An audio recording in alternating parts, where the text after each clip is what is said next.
very big deal up front that I decided I wasn't giving up special time with my kids. If they had a play, a sporting event, a graduation, I wasn't missing it, period, end of story. And then the other thing I wasn't missing out on was my career. And so if I would have given up race announcing and speaking for a year and a half and stayed home, nobody would have blamed me except for me. I thought, screw that. I earned my rightful spot on these stages.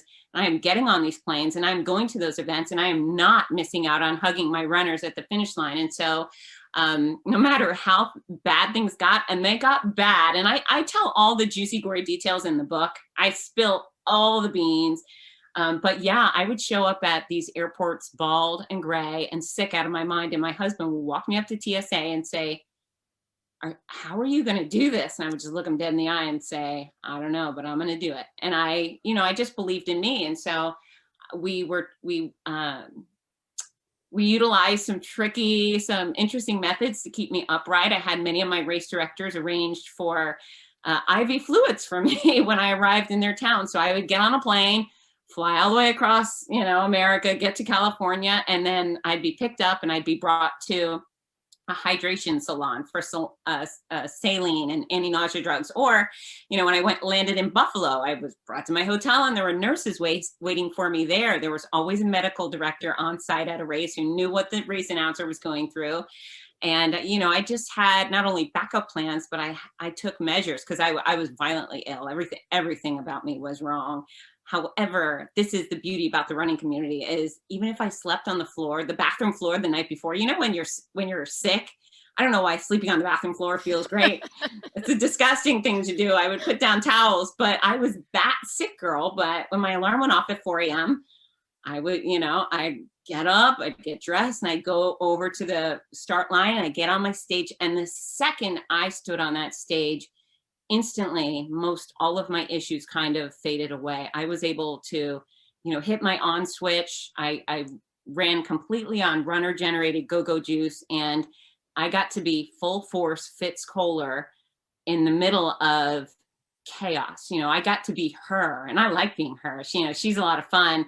And thankfully, I love my athletes so much. And my role as a service provider to take good care of them meant I didn't have time to waste thinking about me. And because of my good decisions, the perspective, following my passions, and then last but not least, choosing to be positive. I found you don't get any extra points for having pity parties or being the saddest girl in the room. So even though I was sad and scared, if somebody said something funny, I would choose to laugh. And so I think I had more adventure in my life as a deathly ill cancer patient than most healthy people have in a year. It was extraordinary. Wow. I can't even imagine. Like, you are amazing because you basically had this mind shift. I mean, you definitely, and it's such a powerful thing. All the things you're saying is so powerful because it really truly says something about the strength of the mind, and you made that decision. So let me ask you this. Were you always like that? Like, do you think that you were always like that as a kid, that you're just like, I'm going to keep going, I don't care? Or do you think it was that moment where you're like, no, that's it, I'm making this decision to be like this? Yeah, you know what? I've always been a joy addict. So I have a naturally sunny personality, and I prefer happy over sad, and I'll choose happy over sad. But I was a teen who got cut from athletic programs. I had people not choose me when I ran for office in high school or this or that. And then I just decided that I was going to control the things I could. And that's one of the reasons that I incorporated my business at 20 years old. I just decided I was going to be in control of my destiny. I wasn't going to wait around for permission for other people. And I was going to do the things I wanted to do. And I also used to be a competitive kickboxer. I did that for 10 years.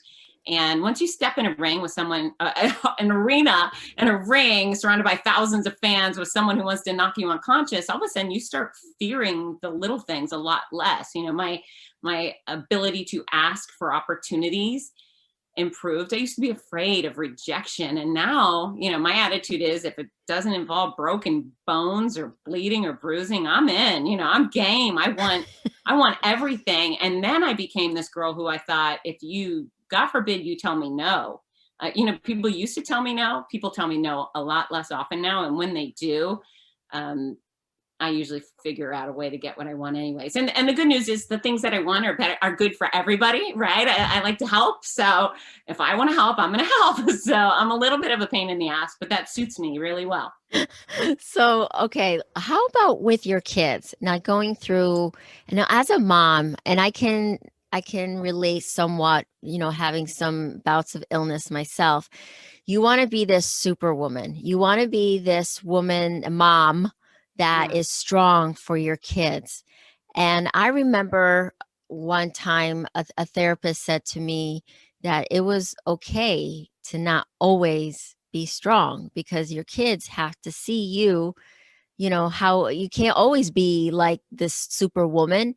Yeah. What is your take on that, going through that with your kids? And so that was really hard. And one of the things that I think is, even when I was convinced I was dying, I was able to try and convince them that I was definitely going to live. It's the things that you will do anything for them. So, Mm, I was able to say, no, I'm going to be fine, blah, blah, blah. And, they took it, my son took it quietly. He's a quiet kid. My daughter sobbed. She was 16 when I was diagnosed. He was 14, and she just wailed, and it was painful. And we cried together. But what I really tried to do is not burden them with it. So the reality was harsh enough that mom had cancer. Now mom was bald. Mom is sick. Mom's in bed, and so I made the choice never to take them with me to a doctor's appointment. Or a chemo. Lots of people go do that as a family. Like, we're fighting this together, and good for them. But my daughter doesn't do well with needles and blood, and mhm. I don't do well with those things. I didn't want them to see me like crying. So I kept them away from the scary stuff, other than I brought them to my bell ringing ceremony when I finished radiation, and they showed up in the lobby to greet me when I finished chemo. But yeah, I protected them from the things I could. They saw me cry.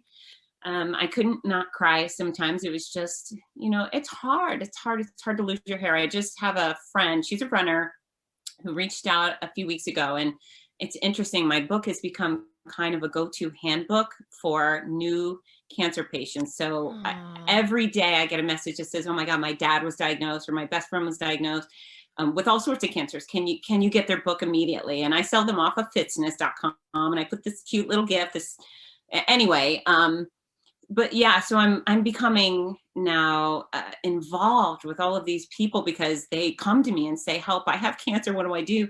Mhm. And Kathy is this woman, and she messaged today that today was the day she shaved her head, and she's like, I have hair. I don't have hair, but I'm alive. And so I just FaceTimed her from my car. I pulled over and I FaceTimed her, and the poor thing was just sobbing. And she was okay, but it's a heartbreaking, difficult Mhm. time.